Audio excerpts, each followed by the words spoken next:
माधव कुंज बिहारी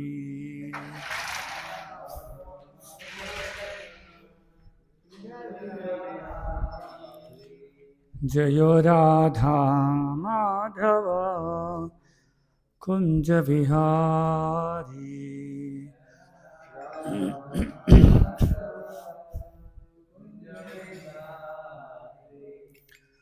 गोपी जन वल्लभा गिरिवरधारी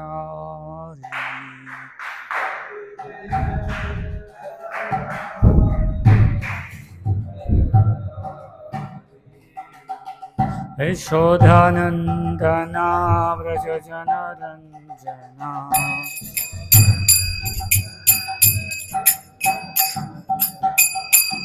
यशोदानंदना व्रज जनरंजना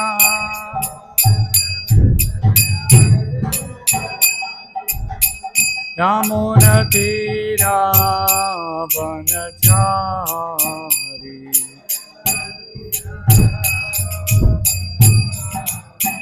यमुना तीरा वनचारी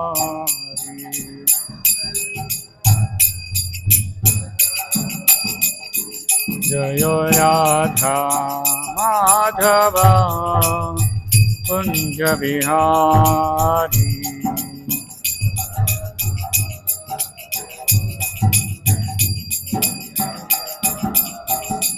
जय राधा माधव कुंज बिहारी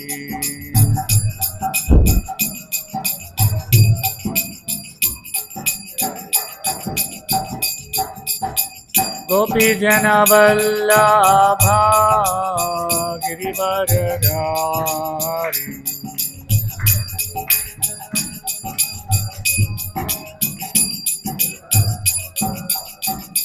जय गोपी जन वल्लभा गिरिवरधारी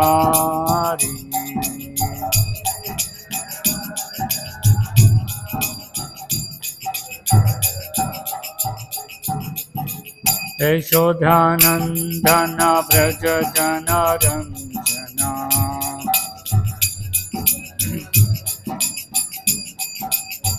यशोदानंदन व्रज जनरंजना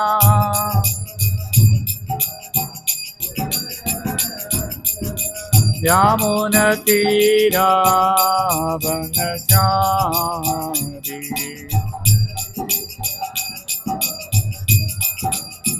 यमुना तीरा वनचारी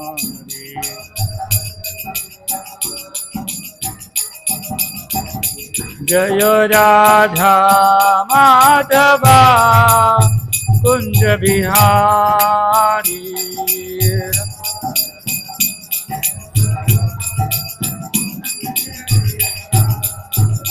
जय राधा माधव कुंज बिहारी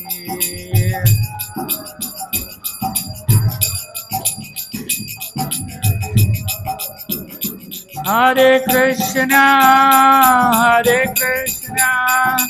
कृष्ण कृष्ण हरे हरे हरे राम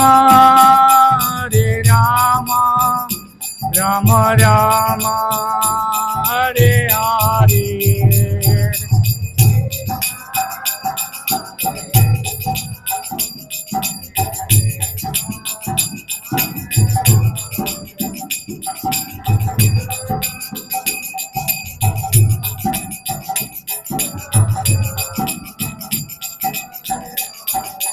हरे कृष्णा कृष्ण कृष्ण हरे हरे हरे राम राम राम हरे हरे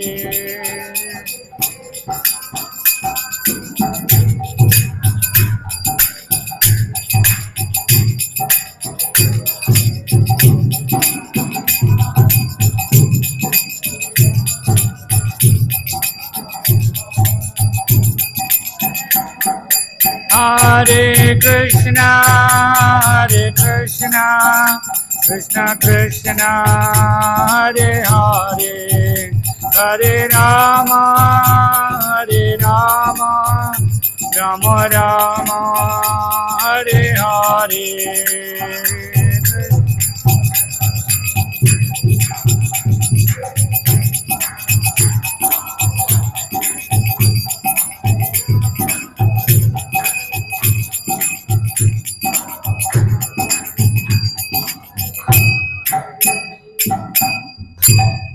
जय विष्णुपाद परमहंस परिव्राजकाचार्य अष्टोत्तर अभय चरणारविंद भक्ति वेदांत स्वामी श्रील प्रभुपाद की ग्रंथराज श्रीमद्भागवतम की।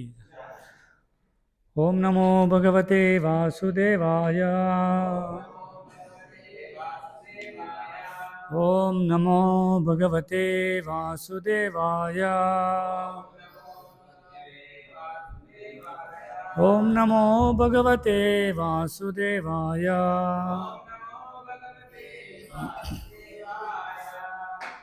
చదువుతున్నది శ్రీమద్ భాగవతము చతుర్థ స్కందం 2వ అధ్యాయం 26వ శ్లోకం. సర్వభక్షాః ద్విజాః వృత్యై ధృత విద్యా తపః వృతాః విత్త దేహ ఇంద్రియా ఆరామాః యాచకాః విచరంతో ఇహ సర్వభక్షాద్విజావృత్యై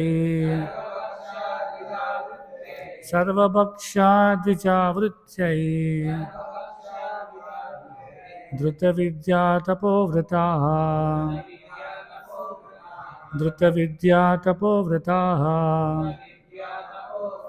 విత్తదేహేంద్రియారామా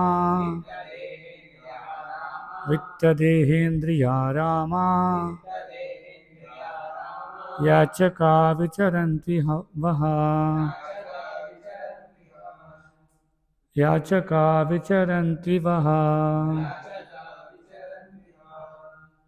సర్వభక్షాద్విజావృత్యై ధృత విద్యా తపోవ్రతాః విత్తదేహేంద్రియారామా యాచకా విచరంతో ఇహ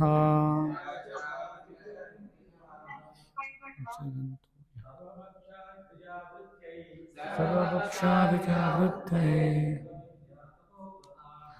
విద్యా తపోవ్రతాః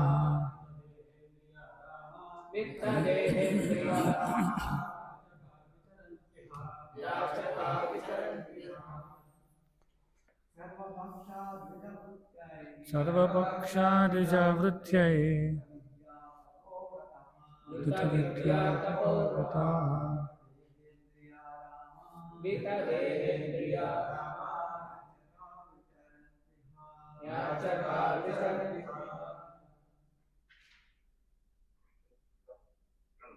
హరే కృష్ణ. ఎవరైనా ఆన్లైన్లో చదువుతారా? హరే కృష్ణ ప్రభుజీ. హరే కృష్ణ. సర్వభక్షాద్విజావృత్యై ధృత విద్యా తపోవ్రతాః విత్తదేహేంద్రియారామా యాచకా విచరంతి హరే కృష్ణ ప్రభు. హరే కృష్ణ. సర్వభక్షాద్విజావృత్యై ధృత విద్యా తపోవ్రతాః విత్తదేహేంద్రియారామా యాచకా విచరంతి వః.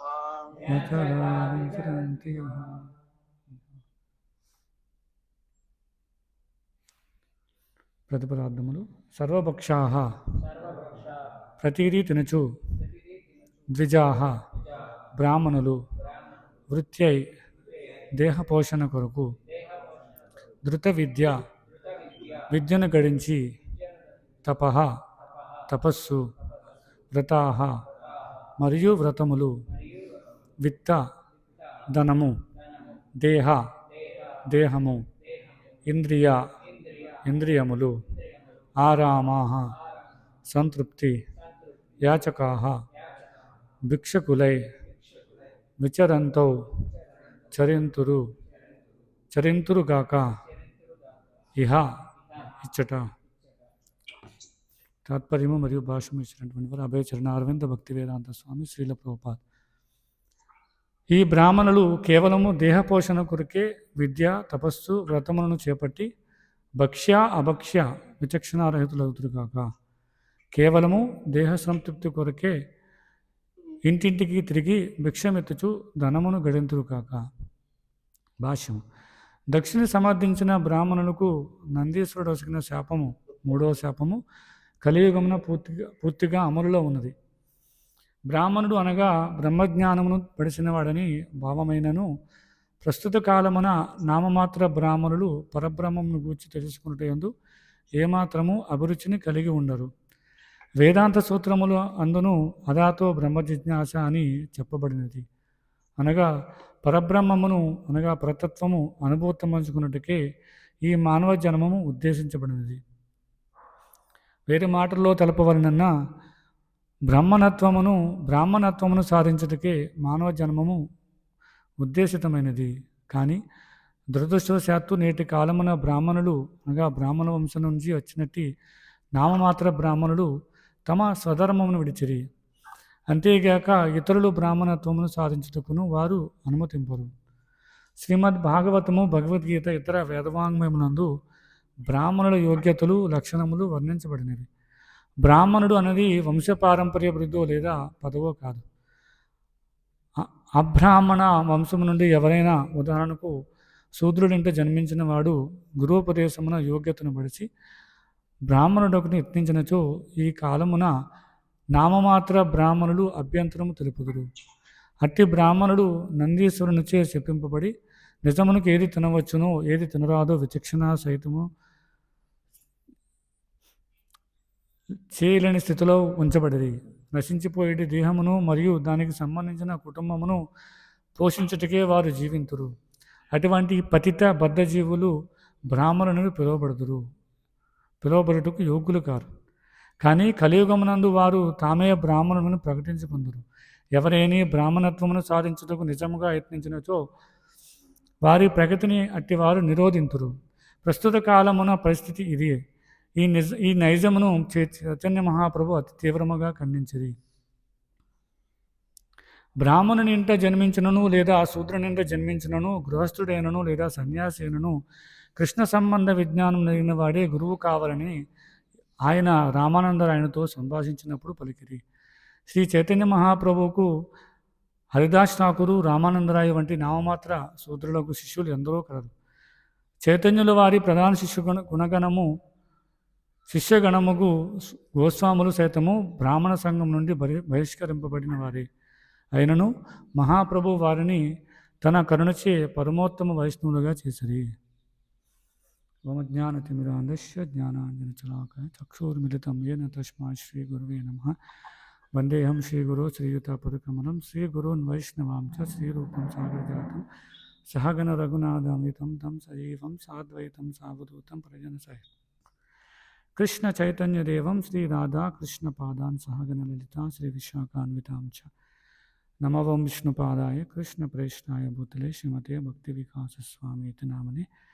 నమవం విష్ణుపాదాయ కృష్ణ ప్రేష్ఠాయ భూతలే శ్రీమతే భక్తి వేదాంత స్వామి ఇది నామని. నమస్తే సారస్వతే దేవే గౌరవాణి ప్రచారిణి నిర్విశేష శూన్యవాది పాశ్చాత్య దేశతారిణి. జై శ్రీకృష్ణ చైతన్య ప్రభు నిత్యానంద శ్రీ అద్వైత గదాధర శ్రీవాసాది గౌర భక్త బృంద. హరే కృష్ణ కృష్ణ కృష్ణ హరే హరే హరే రామ రామ రామ హరే హరే.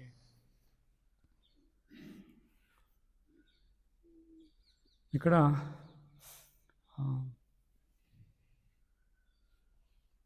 ఇక్కడున్న ఎవరైతే సభలో ఉన్నటువంటి బ్రాహ్మణుని నందీశ్వరుడు శపించడం మనం చూస్తున్నాం. ఇక్కడ చెప్తున్న దక్షిణకు సంబంధించిన బ్రాహ్మణులకు నందీశ్వరుడు వచ్చిన శాపము మూడో శాపము కలియుగమున పూర్తిగా అమలులో ఉన్నది. అంటే మూడో శాపము ఇప్పుడు కలియుగంలో చూస్తున్నాం. ముందు రెండు శాపాలు ఏ విధంగా ఇచ్చాడంటే, లౌకికమగు విద్యాబుద్ధులు కారణమున జడపదార్థం వలె మందమతులైన వారు అవిద్యావశమున కామ్యక్రమలేంది రతులగుదురు. ఉద్దేశపూర్వకంగా శివుని అవమానించినట్టు వారు జన్మ మృత్యు వలయం నందే నిరంతరము పరిభ్రమించరు. అది మొదటి శాపం ఏంటంటే, వాళ్ళు ఈ కామ్యకర్మలందే నిమగ్నవి శివుని అవమానించిన వాళ్ళు ప్రతిఘటించబోవడం వల్ల వాళ్ళు ఈ జన్మ మృత్యు వలయం నందే నిరంతరం పరిభ్రమిస్తూ ఉండాలని చెప్పి శపించారు. ఇంకా రెండో శాపం ఏంటంటే, మనోహరములకు వేదవాగ్దానములను మధురవాక్కులచే ఆకర్షితులైనందున పరమశివుని ఎడ ద్వేషమును పూని ఆ విధంగా జడులైన వారు కామ్యకర్మల యందే సదా అనురక్తులు. రెండో శాపం ఏంటంటే, అలాంటి వాళ్ళు కామ్యకర్మలోనే పూర్తిగా ఉండిపోవాలి అని శపించాడు.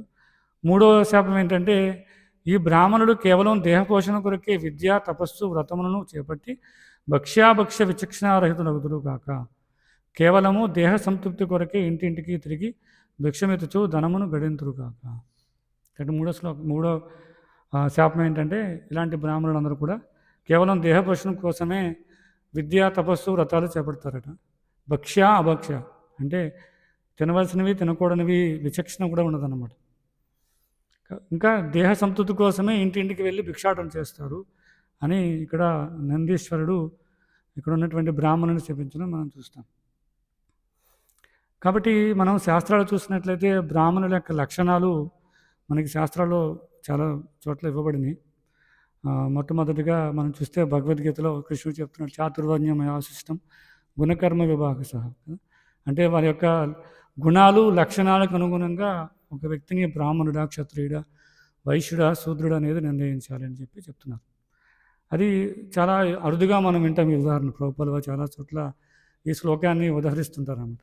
ఒక వ్యక్తి బ్రాహ్మణుడి గురించి వివరించాల్సి వచ్చినప్పుడు ఆ బ్రాహ్మణుడు ఇలాంటి బ్రాహ్మణ లక్షణాలు ఉన్న వ్యక్తి మాత్రమే అలాంటి పని చేసి ఉండాలి, అలాంటి లక్షణాలు ఉండాలి, అలాంటి వాడినే బ్రాహ్మణుగా చెప్పాలి, కానీ జన్మతః కాదు అని చెప్పి అక్కడ ప్రభుపాదులు వారు ఉదాహరణ ఇస్తారన్నమాట. అదే మనం చూడొచ్చు, ఒక హైకోర్టు జడ్జి యొక్క పుత్రుడు జడ్జి కాలేడు అని ప్రభుపాదులు వారు ఉదాహరణ ఇస్తుంటారు. అది ఒక డాక్టర్ యొక్క పుత్రుడు డాక్టర్ కాలేడు చెప్తుంటారు. జడ్జి కుమారుడు లేదా డాక్టర్ గారు కుమారుడు అని చెప్తుంటారు, కానీ అతను వెళ్ళి ఆ విధమైనటువంటి ప్రాక్టీస్ చేయడానికి అర్హత ఉండదన్నమాట.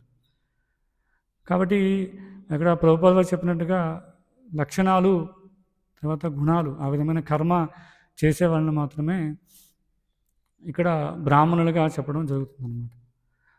తర్వాత ప్రభుపాదులు వారు భాగవతంలో ఒక చోట వివరిస్తారు ఏంటంటే, యస్య ఎల్లక్షణం ప్రోక్తం అంటే జీవి యొక్క లక్షణాలను బట్టి ఆ వర్ణానికి నిర్ణయించాలని చెప్తారు అన్నమాట.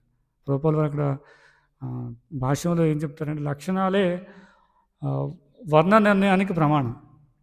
అంటే ప్రమాణం ఒక వ్యక్తి బ్రాహ్మణుడు అని చెప్పడానికి ప్రమాణం ఏంటంటే ఆయనలో ఉన్నటువంటి లక్షణాలు అన్నమాట. కాబట్టి ఇలా మనం శాస్త్రంలో చూసినట్లయితే ఎన్నో లక్షణాలు మనం శాస్త్రంలో ఇవ్వబడ్డాయి.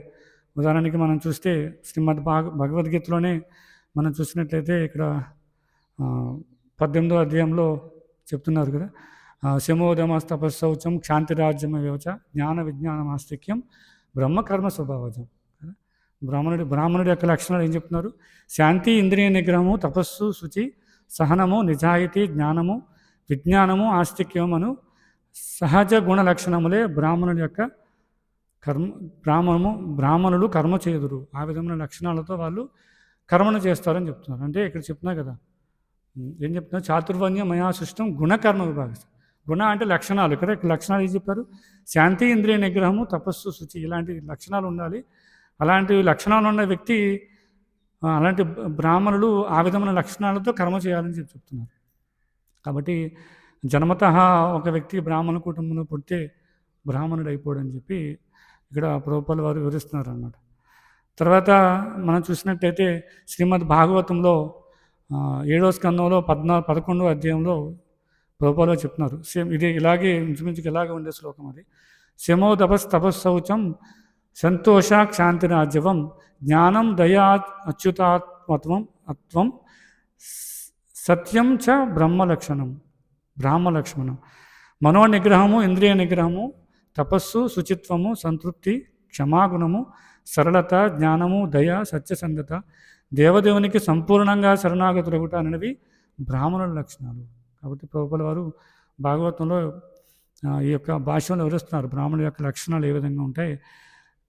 ఇక్కడ ముఖ్యంగా ఈ యొక్క భాష్యంలో ప్రభుపాల వారు ఏం వివరిస్తారంటే, ఇలాంటి లక్షణాలు ఉంటూ ముఖ్యమైన లక్షణం ఏంటంటే ఇక్కడ ఏదో చెప్తున్నా చూడండి, ఏం చెప్తున్నారు, అచ్యుతాత్మతత్వం అంటే ఇక్కడ వివరిస్తున్నా చూడండి, తనకు అచ్యుతునికి నిత్య సేవకునిగా భావించుట చాలా ముఖ్యమైనటువంటి విషయం అన్నమాట. అంటే ఒక వ్యక్తి లక్షణాలు ఒకటే పెంపొందించుకుంటే సరిపోదు. ఇక్కడ ముఖ్యమైన విషయం ఏం కావాలి అంటే దేవదేవునికి సంపూర్ణంగా శరణాగతులై ఉండాలి. ఎందుకంటే జీవి లక్షణాలు ఎందుకు పెంపొందించుకోవాలంటే, ఎందుకు పెంపొందించుకోవాలి, ఆ లక్షణాల ద్వారా భగవంతుడికి సేవ చేయడం కోసం కదా. అందుకే మనం చూడొచ్చు, భక్తికి నిర్వచనం ఇచ్చినప్పుడు ఏం చెప్తారు అంటే అక్కడ తత్పరత్వేన నిర్మలం అని చెప్తారు కదా.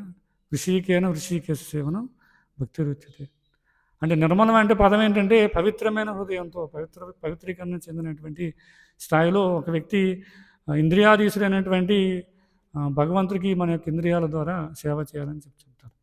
కాబట్టి లక్షణాలు ఎందుకు పెంపొందించుకోవాలంటే భగవంతుడికి సేవ చేయడం కోసం పెంపొందించుకోవాలి అని ప్రభుపాల వారు ఆ యొక్క భాషను వివరిస్తారన్నమాట.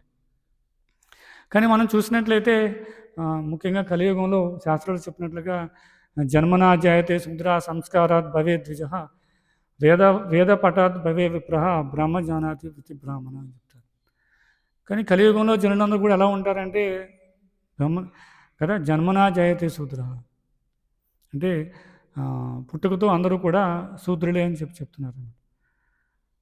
కానీ ఎప్పుడైతే సంస్కారాలు చేయబడతాయో అంటే ఉపనయన సంస్కారం ఇలా 16 ముఖ్యమైనటువంటి సంస్కారాలు ఏవైతే ఉన్నాయో అవి చేయడం ద్వారా ఏమవుతాడో ఆ వ్యక్తి ద్విజుడు అవుతాడు. మనం మన గురు మహారాజ్ దగ్గర దీక్ష తీసుకున్నాం కదా, అదొక సంస్కారం. దాని ద్వారా ఏమయ్యామంటే ద్విజుడ స్థాయికి వచ్చాం. తర్వాత ఏం చెప్తున్నారు, వేద పాఠాత్ భవే విప్రహ అంటే వేదాలు అధ్యయనం చేయడం ద్వారా విప్రుడు అవుతాడు. తర్వాత బ్రహ్మతత్వాన్ని ఎవరైతే తెలుసుకుంటారో వాళ్ళు నిజమైన బ్రాహ్మణుడు అని చెప్తాను. కాబట్టి బ్రాహ్మణ స్థాయికి రావాలంటే ఇవన్నీ ఉన్నాయి.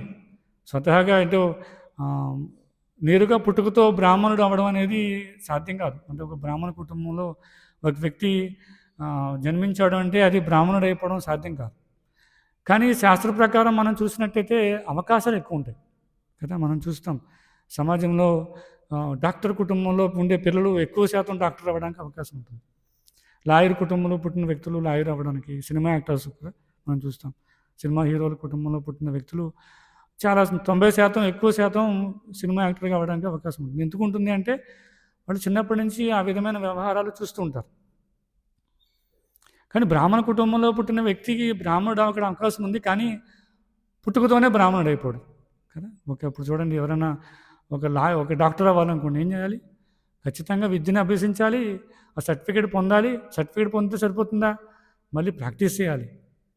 సర్టిఫికేట్ వచ్చేసింది కదా, నేను డాక్టర్ని అయిపోయానని చెప్పి ఆపరేషన్ చేశాడు అనుకోండి, ఏమవుతుంది, వ్యక్తి వెంటనే మరణిస్తాడు. అది అలా సాధ్యం కాదన్నమాట. ప్రాక్టీస్ చేయాలి, సాధన చేయాలన్నమాట. అందుకే ఒక వ్యక్తి పుట్టుకతో శూద్రుడిగా పుట్టినప్పటికీ ఎప్పుడైతే సాధన చేస్తాడో, ఇలా పవిత్రీకరణ విధానంలో ఒక వ్యక్తి సంస్కారాలు చేయబడతాడు, తర్వాత రకరకాల వేదాలు అధ్యయనం చేస్తాడు, తర్వాత బ్రహ్మతత్వాన్ని తెలుసుకోవడం కోసం జీవితం మొత్తం ప్రయత్నం చేస్తాడో అలాంటి వ్యక్తిని బ్రాహ్మణుడిగా చెప్తారన్నమాట కదా. అందుకే మనం పూర్వం చూసినట్లయితే బ్రాహ్మణుల యొక్క లక్షణాలు మనం చూసినట్లయితే నిజంగా స్వచ్ఛమైన బ్రాహ్మణులు ఎవరైతే ఉన్నారో వాళ్ళ యొక్క లక్షణాలు చూసినట్లయితే ఇక్కడ చెప్తున్నారు కదా, శ్లోకంలో చెప్తున్నారు, ఏమని చూపించాడు, భక్ష్య అంటే ఏది తినాలి ఏది తినకూడదో కూడా తెలియని పరిస్థితుల్లో ఈ కలియుగంలో జనులు అయిపోతారు. కానీ పూర్వం ఎలా ఉండేవారంటే వాళ్ళకి ఆహార నియంత్రణ ఉండేది. ఏ సమయంలో ఏమి ఆహారం తీసుకోవాలి, ఎలాంటి ఆహారం తీసుకోవాలి కదా. ప్రభుపాల వారు మనం చూసినట్లయితే భాగవతంలో ఒక చోట చెప్తారు, బ్రాహ్మణుల్ని ఒక వ్యక్తినట ఆయన యొక్క ఆహారపు అలవాట్లను చూసి ఆ వ్యక్తి ఏ విధమైన వర్ణానికి చెందినాడో కూడా నిర్ణయించవచ్చు. అంటే అతను ఏ విధంగా భుజిస్తున్నాడు, ఏ విధమైన ఆహార పదార్థాలు తీసుకుంటున్నాడు, ఎలాంటి సమయంలో తీసుకుంటున్నాడు, ప్రతిదీ కూడా నిర్ణయించబడుతుంది కదా. మనం 16వ అధ్యాయంలో చూసినట్లయితే సత్వగుణంలో తీసుకునే ఆహారము, రజోగుణంలో తీసుకునే ఆహార అలవాట్లు, తమో గుణంలో ఆహార అలవాట్లు ఎలా ఉంటాయి అనేది కృష్ణుడు వివరిస్తున్నాడు. కాబట్టి ఒక వ్యక్తి అతను చేసే ఆహారపు అలవాట్లు ఎలా ఉన్నాయో దాన్ని బట్టి కూడా ఒక వర్ణాన్ని నిర్ణయించవచ్చని ప్రభుపాల వారు చెప్తారనమాట. కాబట్టి ముఖ్యంగా బ్రాహ్మణుడికి మాత్రము ఎన్నో నియమాలు ఉంటాయి. మిగతా వర్ణాలకి ఎలా ఉన్నా కానీ బ్రాహ్మణుడికి మాత్రం ఈ ఆహారం అలవాట్లలో మాత్రం చాలా నియమాలు ఉంటాయి అన్నమాట కదా. ఎందుకంటే బ్రాహ్మణుని యొక్క ఆహారపు అలవాట్లు పవిత్రంగా ఉండాలి.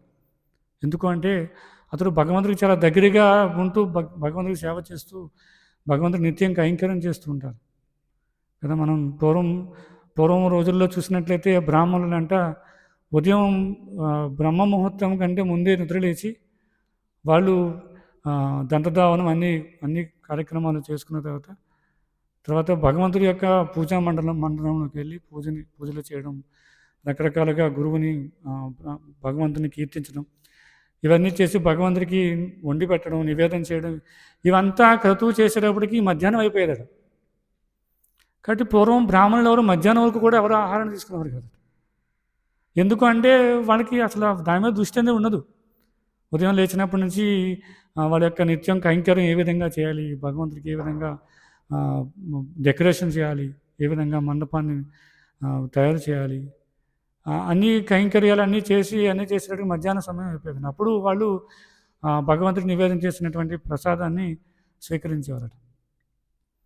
ఎందుకంటే వాళ్ళకి స్వతహాగా బ్రాహ్మణులు అంటే ఎక్కువ ఆహారం అవసరం ఉండదు కదా. ఎందుకంటే వాళ్ళు శారీరక శ్రమ తక్కువగా ఉంటుంది, బుద్ధిని ఎక్కువగా ఉపయోగిస్తుంటారు, శారీరక శ్రమ తక్కువ ఉంటుంది. కాబట్టి అధిక మొత్తంలో ఆహారం తీసుకోవాల్సిన అవసరం వాళ్ళకి ఉండదు. కాబట్టి వాళ్ళు ఎలా ఉండేవారంటే ఎప్పుడు నియంత్రిస్తూ ఉండేవారు ఆహారాన్ని, ఏ సమయంలో ఏం తీసుకోవాలి, ఏం తినకూడదు, ఎలాంటి ఆహార పదార్థాలు తీసుకుంటే మన బ్రాహ్మణత్వాన్ని నిరంతరం కొనసాగించగలం. ఆహారం చాలా చాలా ముఖ్యమైనటువంటిది. మనం తీసుకునే ఆహారమే కదా మన లక్షణాలు పెంపొందిస్తూ ఉంటుంది అన్నమాట. అందుకే కృష్ణుడు చెప్తారు అతి పుల్లనివి ఇలాంటివన్నీ కూడా రజోగుణంతో కూడినటువంటివి అని చెప్తారు. కుళ్ళినటువంటివి అయితే ఎప్పుడో వండినటువంటివి ఇవన్నీ కూడా తమో గుణంతో కూడినటువంటివి కృష్ణుడు వివరిస్తూ ఉన్నాడు. 3 గంటలలోపు వండినటువంటి ఆహార పదార్థాలు, అతిగా పుల్లగా లేనివి, కారంగా లేనటువంటివి, ఇలాంటి ఆహార పదార్థాలని సత్వగుణంలో ఉన్నటువంటి వారికి ఆహారం అని చెప్తాడు అనమాట. కాబట్టి బ్రాహ్మణుల యొక్క ఆహారం ఎలా ఉంటుందంటే చాలా సత్వగుణంలో ఉంటుందన్నమాట. అతిగా పుల్లగా కారంగా ఇలా ఎప్పుడు పడితే అప్పుడు తినడం, అర్ధరాత్రులు తినడము, ఇవన్నీ బ్రాహ్మణులకు ఉండేవి కాదు. వాళ్ళకి కఠిన నియమ నిబంధనలు ఉండేవి. అంటే ఎప్పుడు నిద్రపోవాలి, ఎప్పుడు ఆహారం తీసుకోవాలి, అవన్నీ ఉండేవి అనమాట. కాబట్టి అలాంటి బ్రాహ్మణ లక్షణాల నుంచి ఇప్పుడు ఏమైపోయిందంటే ఇది డిగ్రేడ్ అవుతూ ఉంది, ఎప్పటికప్పుడు పతనం అవుతూ ఉందన్నమాట. బ్రాహ్మణ కుటుంబంలో పుట్టిన నామమాత్ర బ్రాహ్మణులు అయితే ఇప్పుడు మనం చూసే ఇప్పుడు జనరేషన్లో చాలామంది అసలు వీటిని పాటించట్లేదు. అసలు ఉదయాన్నే బ్రహ్మ ముహూర్త సమయంలో లేచేవాళ్ళు ఎంతమంది అసలు, కానీ ఎంతమంది చూస్తాం, చాలా అరుదు. అందుకే మనం చూసినట్లయితే ఈ బ్రాహ్మణ కుటుంబంలో పుట్టిన వ్యక్తి బ్రాహ్మణుడిగా చెప్పడానికి లేదన్నమాట, మరీ ముఖ్యంగా కలియుగంలో. ఎందుకంటే ఆల్రెడీ ఎవరైతే ఈ బ్రాహ్మణత్వాన్ని ఫాలో అవుతున్నారో, ఎవరైతే ఈ కైంకర్యంలో వాటిలో నిమగ్నం అవుతున్నారో వాళ్ళే సరిగ్గా ఫాలో అవ్వట్లేదు. కాబట్టి వాళ్ళ పుత్రులు ఏ విధంగా నేర్చుకుంటారు? అదే ఇప్పుడు మనం చర్చించుకున్నాం, ఒక సినిమా యాక్టర్ కొడుకు సినిమా యాక్టర్ అయ్యే అవకాశం ఉంది. ఎలా ఉంది అంటే ఇతను సరిగ్గా ఉంటే కదా, ఇతనే ఫెయిల్ అయ్యాడు అనుకోండి. ఉదాహరణకు ఒక లాయర్ ఉన్నాడు, ఫెయిల్యూర్ లాయర్, చదివాడు కానీ సరిగ్గా ప్రాక్టీస్ చేయలేకపోతున్నాడు, అంత ఇంట్రెస్ట్ చూపించట్లేదు ప్రాక్టీస్ చేయడంలో. అతను వేరే పనులు చేయడంలో ఇంట్రెస్ట్ చూపుతున్నాడు, కాబట్టి వాళ్ళ పుత్రుడు లాయర్ అయ్యే అవకాశం లేదు కదా. కాబట్టి ఇది ఆ విధంగా ఆలోచించడానికి అవకాశం లేదనమాట. అందుకే ఏం చెప్తున్నారంటే ఎవరైతే బ్రాహ్మణ తత్వాన్ని ఈ తత్వాన్ని ఎవరైతే యథాతథంగా స్వీకరిస్తారో అతనే నిజమైన బ్రాహ్మణుడు అని చెప్తున్నారు అన్నమాట కదా. మనం పూర్వం ఒక కథ విన్నాను, ఏంటంటే ఒక క్రతువు జరుగుతుంది, ఉపనయన సంస్కారం జరుగుతుందట. ఉపనయన సంస్కారం జరుగుతున్నప్పుడు పిల్లవాడిని కూర్చోబెట్టాలి కదా, వ్రతంలో కూర్చోబెట్టాలి సంస్కారంలో. ఆ పిల్లవాడికి అంత చెప్పినా కూడా అతను ధోతి కుర్తా కట్టుకోమంటే కట్టుకోవట్లేదు, ధోతి వేసుకోమంటే వేసుకోవట్లేదు, పంచి కట్టుకోరా ధోతి కట్టుకోరా అంటే కట్టుకోవట్లేదు. తల్లిదండ్రులు ఎంతో బతిమాలుతారు, పూజారి ఎదురు చూస్తుంటాడు అన్నమాట వాళ్ళ కోసం. మరి తల్లిదండ్రులు ఎంతో బతిమాలుతుంటారు. వాడికి చిన్నప్పటి నుంచి అలవాటు చేయలేదు. పుట్టడం అయితే బ్రాహ్మణ కుటుంబంలో పుట్టాడు కాబట్టి అతనికి ఉపనయన సంస్కారం చేయాలి, కానీ ఒక తంతులా చేయడం చేయాలి కదా, మరి అందరూ చేస్తున్నా కాబట్టి మనము చేయాలి. కాబట్టి ఆ చేయడంలో భాగంగా ఏం చేశారు, ఆ పిల్లవాడిని ఆ ఉపనయన సంస్కారాన్ని కూర్చోబెట్టడం కోసం, ధోతి కట్టడం కోసం ఎంతో ప్రయత్నం చేస్తున్నారు. కానీ అతను ఒప్పుకోవట్లా కదా, కోపడుతున్నాడు, ఏడుస్తున్నాడు. చివరికి ఏం చేస్తారంటే అతను వేసుకున్న ప్యాంటు పైన ఒక పంచె లాంటిది పైన కట్టేస్తారు అన్నమాట కదా, ఒక పంచె లాంటిది కట్టేస్తారు. మనం ఈ మధ్యనే చూసాం, యాత్రల్లో భాగంగా చూసాం, ఒక చోట ఎక్కడో చాలామంది దర్శనానికి వస్తున్నారు. అక్కడ నియమం అనమాట, అందరూ ఒక శారీయో పంచో కట్టుకోవాలని శారీ ఒక నియమం. కానీ నేను ఆశ్చర్యపోయాను ఏంటంటే, అక్కడ దర్శనానికి వచ్చిన స్త్రీలు కూడా వాళ్ళు మోడర్న్ డ్రెస్లో వస్తున్నారు, ప్యాంట్ టీషర్ట్ వాటితో వస్తున్నారు. కానీ అక్కడ నియమం పెట్టారు కాబట్టి వాళ్ళు ఏం చేస్తున్నారంటే పైన ఒక పల్చటి కండువాలాంటి పైన ఒక మూడేసుకుని వచ్చేస్తున్నారు అనమాట. అక్కడ నియమం ఏంటి, అందరూ స్త్రీలందరూ కూడా చీరలో రావాలి కదా, రావాలి అని ఒక నియమం. కానీ ఆ నియమం పాటించాలి అని ఉంది, కానీ మోడర్న్ డ్రెస్లో రావాలని ఉంది. ఏం చేస్తారు, ఆ మోడర్న్ డ్రెస్ పైన ఒక చిన్న కండువా పైన అలా మూడేసుకుని దర్శనం లైన్లోకి వెళ్ళి దర్శనం చేసుకుని బయటకు వచ్చిన వెంటనే మూడు తీసేసి అది కండువా ఎంత 50 రూపాయలకి ఎంతకు అమ్ముతున్నారు, దాన్ని పడేసి వెళ్ళిపోతున్నారు. బయటకు వచ్చి ఫోటో షూట్లు చేసుకుంటున్నారు. కాబట్టి పిల్లవాడు కూడా ఏం చేశారంటే అలా ఒక ప్యాంట్ పైన చిన్న పంచి కట్టేసి ఏదో బతిమాలి మొత్తాన్ని కూర్చోబెట్టారు. కూర్చుంటాడా, ఎందుకంటే అలవాట్లేదు కదా, ఏదో కష్టపడి కూర్చుంటున్నాడు, తంతు జరుగుతుంది. ఉపనయన సంస్కారంలో ఏం చేయాలి, యజ్ఞోపవేతం వేస్తారు కదా, ఒక థ్రెడ్ వేస్తారు. అది వేయమంటే వేసుకుంటానంటే, వేయమంటే వేసుకున్నాను విడిపో మళ్ళీ. మరి బ్రాహ్మణులు ఏం చేయాలి మామూలుగా అని చెప్పాలి, రిస్ట్రిక్షన్స్ ఉంటాయి, అన్నీ చెప్పాలి. ఇది కుదరదు, ధోతి కట్టుకోవాలి, ఎలా కట్టుకోవాలి, ప్యాంటు పనిచేయదు చెప్పాలి. కానీ ఇప్పుడు నామమాత్ర బ్రాహ్మణులు ఎలా అయిపోయారు, అన్నిటికీ సడలింపులు ఇస్తారు కదా, పర్వాలేదు. ఎందుకంటే ఈయన క్రతువు త్వరగా అయిపోతే ఏదో సంభవం తీసుకుని వెళ్ళిపోవచ్చు, వేరే చోట ఏదో ఇంకో క్రతువు ఉంది, కంగారు పడిపోతుంటారు. కాబట్టి అన్నిటికీ కాంప్రమైజ్ అవుతుంటారు, తల్లిదండ్రులు కాంప్రమైజ్ అవుతారు, ఇక్కడ వచ్చినటువంటి బ్రాహ్మణులు కూడా కాంప్రమైజ్ అవుతుంటారు. కాబట్టి అలాగే దుస్తులు వేసారు, కూర్చోబెట్టారు, బలవంతంగా యజ్ఞోపవేతం వేయాలి.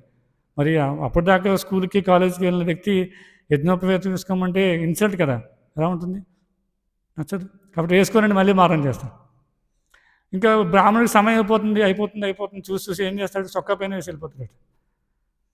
చూడండి పరిస్థితి ఎలా దిగజారిపోయిందంటే, మామూలుగా బ్రాహ్మణుడు ఎక్కడ వేసుకోవాలి, ఎలా వేసుకోవాలి కదా, చొక్కా వేసేసి కుడిచే పైకి లేపితే గురువు పైనుంచి వేస్తారు, దానికి క్రతువు ఉంటుంది. కానీ ఎవరికి సమయం లేదు కాబట్టి ఏం చేస్తాడు, చొక్కా పైన వేసేసి కూర్చోబెట్టి ఆ క్రతువు ఏదో తంతు కానిచ్చేసి వెళ్ళిపోతారు అన్నమాట. కాబట్టి బ్రాహ్మణ కుటుంబంలో పుడితే బ్రాహ్మణులు అయిపోతారు. రకరకాల సంస్కారాలు చేయడం ద్వారా, అంటే ఇప్పుడు చేసే సంస్కారాలు, నామమాత్ర సంస్కారాలు చేయడం ద్వారా బ్రాహ్మణులు అయిపోతారంటే పొరపాటు. అంటే యజ్ఞోపవేతం చేసుకుంటే బ్రాహ్మణుడు అయిపోతాడా, కాదు కదా. కాబట్టి మనం శాస్త్రంలో చూసినట్లయితే బ్రాహ్మణ కుటుంబంలో పుట్టకపోయినా కూడా అలాంటి లక్షణాలు ఉన్నటువంటి ఎంతోమంది భక్తుల యొక్క వృత్తాంతాలు మనం శాస్త్రం ద్వారా చూడవచ్చు కదా. ఎంతోమంది భాగవతము, చైతన్య చరితామృతంలో చూసినట్లయితే ఎంతోమంది యొక్క వృత్తాంతం మనం చూడవచ్చు. ఉదాహరణకి ప్రహ్లాదుడు కదా, ప్రహ్లాదుడు ఎవరు, ఒక అసుర కుటుంబంలో జన్మించినటువంటి వ్యక్తి. కానీ ఆయనకి లక్షణాలు ఉన్నాయి, అలాంటి కర్మ చేశాడు, అలాంటి లక్షణాలు ఉన్నాయి కాబట్టి ఆయన భగవంతుడి యొక్క శుద్ధ భక్తుడిగా అయ్యాడు అన్నమాట. తర్వాత వాల్మీకి చూడొచ్చు కదా, వాల్మీకి కూడా అలాంటి బ్యాక్గ్రౌండ్ నుంచి వచ్చినటువంటి వ్యక్తి. కానీ ఎప్పుడైతే నారద మహర్షి దగ్గర ఉపదేశాలు స్వీకరించాడో ఆయన పరిపూర్ణమైన బ్రాహ్మణ అయ్యాడు, పరిపూర్ణమైన వైష్ణవుడు అయ్యాడు అనమాట. ఇంకా మనం చైతన్య చరితామృతం చూసినట్టు హరిదాస్ ఠాకూర్ వారు కదా, హరిదాస్ ఠాకూర్ వారు ఎవరు, ఒక ముస్లిం కుటుంబంలో జన్మించినటువంటి వ్యక్తి. కానీ ఆయనకి పూర్తిగా భగవత్మైన ప్రేమ ఉంది కదా, భగవత్ తత్వాన్ని అర్థం చేసుకోవాలనే ఆలోచన ఉంది కదా. ప్రభుపాల వారు ఈ శ్లోకం యొక్క భాషలో చెప్తున్నారు, అదాతో బ్రహ్మ జిజ్ఞాస. కాబట్టి అలాంటి జిజ్ఞాస కలిగి ఉంది కాబట్టి వాళ్ళందరూ కూడా పరిపూర్ణమైనటువంటి బ్రాహ్మణులుగా అయ్యారనమాట. ఇంకా మనం చూసినట్టయితే రూప గోస్వామి, సనాతన గోస్వామి వాళ్ళు ఏం చేశారు, ముస్లిం పాలనలో వాళ్ళు మంత్రులుగా పనిచేశారు. కాబట్టి ఆ సమయంలో అక్కడ ఉన్నటువంటి బ్రాహ్మణులందరూ కూడా వీళ్ళిద్దరిని బ్రాహ్మణులుగా గౌరవించలేదట. ఎందుకంటే వీళ్ళు ఒక సూదుల దగ్గర పనిచేస్తున్నారు కదా, కాబట్టి వాళ్ళని బ్రాహ్మణులుగా వాళ్ళని గుర్తించలేదు. తర్వాత ఏం జరిగింది, వాళ్ళ యొక్క త్యాగం కదా, వాళ్ళ యొక్క భక్తి, వాళ్ళ యొక్క శాస్త్రం రచనలు ఇవన్నీ వాళ్ళని ఏ విధంగా మార్చాయంటే పెద్ద పెద్ద ఆచార్యులుగా మార్చాయి కదా. మనందరం కూడా రూపానుగులు అంటారు, రూప గోస్వామి, సనాతన గోస్వామి అనుయాయులు మనందరం కూడా. వాళ్ళిద్దరూ ఎవరు అంటే ఒక ముస్లిం పాలనలో మంత్రులుగా పనిచేసినటువంటి వ్యక్తులు, కానీ వాళ్ళు గొప్ప గొప్ప ఆచార్యులుగా మారారు. కారణం ఏంటంటే వాళ్ళ యొక్క త్యాగము, భక్తి ఏదైతే ఉందో వీటి వల్ల వాళ్ళు మారారనమాట. ఇంకా మనం చూసినట్టయితే నరోత్తమదాస్ ఠాకూర్ వారు కదా, ఆయన ఒక కాయస్థ కుటుంబంలో జన్మించినటువంటి వ్యక్తి. కాబట్టి ఆయన యొక్క కీర్తనలు, ఆయనకు భగవంతుడి పైన ఉన్నటువంటి ప్రేమ ఏదైతే ఉందో ఇవంతా కూడా ఆయన గొప్ప ఆచార్యులుగా మార్చారు కదా. మనం నిరంతరం పాడుతుంటాం నరోత్తమదాస్ ఠాకూర్ యొక్క గీతాలు ఏవైతే ఉన్నాయో అవన్నీ మనం పాడుతూ ఉంటాం నిరంతరం. కాబట్టి ఒక వ్యక్తి ఎలాంటి కుటుంబంలో పుట్టినా కూడా ఆయన భగవంతుడికి దాసుడు అయినట్లయితే కనుక అతన్ని వైష్ణవుగా గుర్తిస్తారన్నమాట. వైష్ణవులు అంటే బ్రాహ్మణుల కన్నా ఉన్నతమైన వాళ్ళు అనమాట. ఎందుకంటే వైష్ణవులకి బ్రాహ్మణుల్లో ఉన్నటువంటి లక్షణాలు అన్నీ కూడా ఉంటాయి, దానితో పాటే భగవత్ ప్రేమ ఉంటుంది కదా. చాలామంది బ్రాహ్మణులు అన్నీ పాటిస్తుంటారు, శాస్త్రానుసారమే ఉంటుంటారు, కానీ భగవత్ ప్రేమ పూర్తిగా ఉండకపోయి ఉండొచ్చు. కానీ వైష్ణవులు అలా కాదు. వైష్ణవులకి బ్రాహ్మణుల్లో ఉన్న లక్షణాలు అన్నీ ఉంటాయి, దాంతోపాటే భగవత్ ప్రేమ కూడా ఉంటుందన్నమాట. కాబట్టి అందుకే ఇక్కడ మనం చైతన్య చరితామృతంలో చూసినట్లయితే చైతన్య మహాప్రభుకి తర్వాత రామానందరాయకి జరిగినటువంటి ఈ సంభాషణలో మనం చూడవచ్చు. చైతన్య మహాప్రభు రామానందరాయి ఈ గోదావరి గట్టున కలిసినప్పుడు అక్కడ సాధ్య సాధన చర్చ జరుగుతుంటుంది అనమాట కదా. సాధ్య అంటే జీవుని యొక్క పరమ లక్ష్యం ఏంటి అని అడుగుతారు అన్నమాట. చైతన్య మహాప్రభు రామానందరాయని అడుగుతారు. తర్వాత దాన్ని ఎలా పొందాలి అంటే సాధన ఏమిటి, దాన్ని ఎలా పొందాలి అని చెప్పి అడుగుతారు అన్నమాట. వాళ్ళిద్దరి మధ్య సంభాషణ జరిగినప్పుడు రామానందరాయి ఎన్నో సమాధానాలు ఇస్తుంటారు అన్నమాట. మొట్టమొదటిగా ఏం చెప్తారు, ఇది వర్ణాశ్రమ ధర్మం అని చెప్తారు. తర్వాత చైతన్య మహాప్రభు దాన్ని అంగీకరించారు, దాన్ని అది బాహ్య ధర్మంగా చెప్తారు అన్నమాట. తర్వాత కర్మార్పణం అంటే మన యొక్క కర్మ భగవత్ సేవలో నిమగ్నం చేయడం, భగవంతుడికి నివేదన చేయడం అని చెప్తారు, అర్పించడం అని చెప్తారు. దాన్ని కూడా పూర్తిగా చైతన్య మహాప్రభు ఒప్పుకోరు. తర్వాత జ్ఞానమిశ్ర భక్తి, దాన్ని కూడా చైతన్య మహాప్రభు పూర్తిగా అంగీకరించడం. తర్వాత శుద్ధ భక్తి అప్పుడు కొంచెం అంగీకరిస్తారు. తర్వాత ప్రేమ భక్తి ఇంకా సంతృప్తి చెందుతారు. తర్వాత ఏదైతే వ్రజభావం ఏదైతే ఉందో, ఈ గోపికలు వ్రజధామంలో ఎవరైతే కృష్ణుతో చేసే లీలలు ఏవైతే ఉన్నాయో వాటిని చర్చించినప్పుడు దానికి పూర్తిగా సంతృప్తి చెందుతారు అన్నమాట. అప్పుడు ఈ దీనిలో భాగంగా చెప్తూ అప్పుడు ఏమంటారంటే చైతన్య మహాప్రభు వర్ణాశ్రమం గురించి చెప్తున్నప్పుడు రామానందరాయి అప్పుడు చైతన్య మహాప్రభు ఏం చెప్తారంటే, కిబా విప్రా కబన్యాసి శూద్రకేనయ ఏ కృష్ణ తత్వవేత్త సై గురు. ఏం చెప్తారు, ఒక వ్యక్తి విప్రుడై ఉండొచ్చు, సన్యాసి అయి ఉండొచ్చు, లేకపోతే వ్యక్తి శూద్రుడై ఉండొచ్చు కదా, కానీ ఎప్పుడు ఒక వ్యక్తి కృష్ణతత్వాన్ని అర్థం చేసుకోకపోతే అతను గురువు అయ్యే అవకాశం లేదని చెప్తారు. అందుకే చైతన్య మహాప్రభు ఏం చెప్తారంటే, నేను బ్రాహ్మణుని కాదు, క్షత్రియుని కాదు, వైశ్యుని కాదు, శూద్రుని కాదు, బ్రహ్మచారి కాదు, గృహస్థ కాదు, వానప్రస్థ కాదు, సన్యాసి కాదు, నేనెవరు, గోపీపత్ర పథకములయో దాస దాస దాసాను దాస అని చెప్తారు. అంటే నేను భగవంతుడి యొక్క భక్తుల యొక్క దాసుడి యొక్క దాసుడి యొక్క దాసుడి యొక్క దాసుడు అని చెప్తారన్నమాట. కాబట్టి మనం ఆ విధంగా ఈ తత్వాన్ని అర్థం చేసుకోవాలి. తర్వాత మనం భాగవతంలో చూసినట్లయితే భాగవతంలో చెప్తారు కదా, ఈ రకరకాల జాతుల వాళ్ళు ఎవరైతే ఉన్నారో వాళ్ళు, ఉదాహరణకి ఇక్కడ కిరాతులు, హుణులు, ఆంధ్రులు, పులిందులు, పుల్కములు, ఆబీరులు, సొంబులు, యవనులు, కసజాతులు చెందినవారు మరియు ఇతర పాపకర్మలు సైతము భగవద్భక్తుల ఆశ్రయముకుంట ద్వారా పవిత్రులు కాగలరు. భగవానుడు పరమ శక్తివంతుడికి అందులో కారణము. నేను అతనికి గౌరవపూర్వక వందనాలు అర్పిస్తున్నాను అని చెప్తారు. అంటే వాళ్ళు ఎలాంటి స్థితిలో ఉన్నా కూడా, ఎలాంటి లక్షణాలు, ఎలాంటి స్థితిలో ఉన్నా కూడా, ఎలాంటి కుటుంబంలో జన్మించినా, ఎలాంటి ప్రదేశంలో జన్మించినా కూడా వాళ్ళకి కావలసినటువంటి ఏకైక లక్షణం ఏంటంటే భగవద్భక్తుల యొక్క ఆశ్రయాన్ని తీసుకోవడం. కాబట్టి ఆ విధంగా వాళ్ళు భగవద్భక్తులు అవుతారని చెప్పి ఇక్కడ ప్రభుపాల్ వారు భాషను వివరిస్తారన్నమాట. కాబట్టి ఇక్కడ ముఖ్యంగా కావాల్సినటువంటి విషయం ఏంటంటే ఒక వ్యక్తి గుర్తించుకోకూడదు అనమాట. అంటే జన్మతః గుర్తించుకోకూడదు, అది చాలా పెద్ద పొరపాటు. అందుకే ఇక్కడ ఈ శ్లోకం యొక్క భాషలో ప్రభుపాలు వివరిస్తున్నారు. ఏంటి అంటే స్వధర్మాన్ని నిర్వర్తించడం. స్వధర్మాన్ని ఇప్పుడు అదే చెప్పిస్తున్నారు. బ్రాహ్మణులు ఎవరు కూడా వాళ్ళ యొక్క స్వధర్మాన్ని నిర్వర్తించరు, వాళ్ళు నిర్వర్తించకుండా ఉండే విధంగా ఉండాలి అని చెప్పి ఇక్కడ చెప్పిస్తున్నారు అన్నమాట కదా. అందుకే మనం భగవద్గీతలో చూస్తే ఏం చెప్తున్నాడు కృష్ణ, శ్రేయాన్ స్వధర్మో విఘ్నః కదా. పరధర్మాన్ స్వనిష్ఠిత.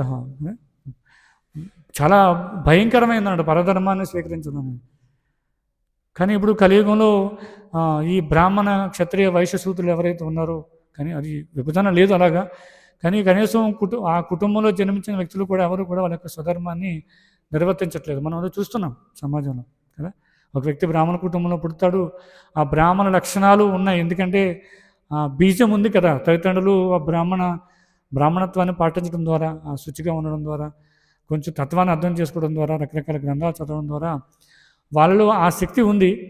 కాబట్టి ఆ శక్తి ద్వారా వాళ్ళు పుత్రుడిని కనగలుగుతారు. కానీ అలాంటి పుత్రుడిని పెంచడంలో విఫలమైనప్పుడు ఏమవుతారంటే వాళ్ళ యొక్క ఉన్నటువంటి జ్ఞానం అంతా ఎలా ఉంటుందంటే, వాళ్ళు రకరకాల సాఫ్ట్వేర్ కంపెనీలో పనిచేయడానికో కదా, లేకపోతే పెద్ద పెద్ద సైంటిస్టులుగా మారడానికో, లేకపోతే ఎవరో కోటీశ్వర దగ్గర ఒక అకౌంటెంట్గా మారడానికో ఇలా ఉపయోగపడుతుంది వాళ్ళ జ్ఞానం కూడా. కానీ బ్రాహ్మణుల యొక్క లక్షణం అది కాదు కదా. బ్రాహ్మణుల యొక్క లక్షణాలు ఏం చెప్తున్నారు? యజన్ యాజన్ పఠన్ పాఠన్ దాన ప్రతిగ్రహణ. మన శాస్త్రాన్ని చూసినట్టయితే బ్రాహ్మణులు యజ్ఞాలు చేసేవారు, యజ్ఞాలు చేయించేవారు కదా. విష్ణువు సంతృప్తి కోసం వాళ్ళు యజ్ఞాలు చేసేవారు. ఇతర రకరకాల క్షత్రియులు ఎవరైతే ఉన్నారో వాళ్ళతో ఈ సమాజం సుభిక్షంగా ఉండడం కోసము, విష్ణు సంతృప్తి కోసము క్షత్రియులతో దగ్గర ఉండి వాళ్ళు యజ్ఞాలను నిర్వహించేవారు అన్నమాట.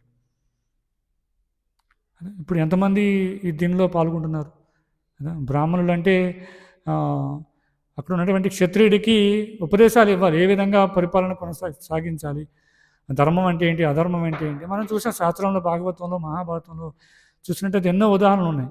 బ్రాహ్మణులే క్షత్రియులకి దిశానిర్దేశం చేస్తారు. కాబట్టి ఆ విధంగా యజ్ఞాలు చేయించడం కదా. యజన్ యాజన్ పఠన్ పాఠన్, వాళ్ళు రకరకాల గ్రంథాలు వాళ్ళు పఠిస్తూ మిగతా వాళ్ళతో పఠింపచేస్తారు, అంటే ప్రచారం చేస్తారన్నమాట కదా. తర్వాత దాన ప్రతిగ్రహణ, దానాన్ని స్వీకరిస్తారు.